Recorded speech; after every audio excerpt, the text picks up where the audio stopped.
ஒரு இடிச்சு வயரும் மாட்ட மாட்டேங்கிறானே. இன்னைக்கு சாயந்தரத்துக்குள்ள வாடகை கொடுக்கலன்னா பொட்டி சட்டியெல்லாம் தூக்கி வெளியே எரிஞ்சிருவாளே. சீக்கிரமா திருப்பதி தீண்டு போது வறண்ட பெரிய தம்பி.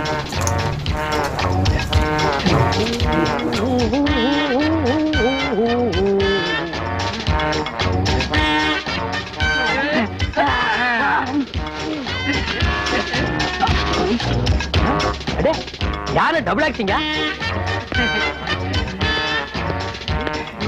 போக போக சாப்பிட்டுட்டே இருங்கப்பா. இன்னொரு வாழைத்தாரும் இன்னொரு பொறி முட்டையும் வாங்கி தரேன். ஓ, மம்மி எலிபண்டா?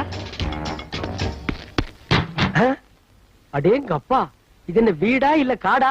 உள்ள இருந்து எலிபண்ட்ஸ் குரூப்பே வந்துட்டு இருக்குது. நைனா, திருப்பதியில கடல் இருக்குமா நைனா? கப்பல்ல போகல நைனா. கப்பல் கவுந்துரு நைனா. ஏங்க குழந்தைகளை திட்டிட்டே இருக்கீங்க? ஏடி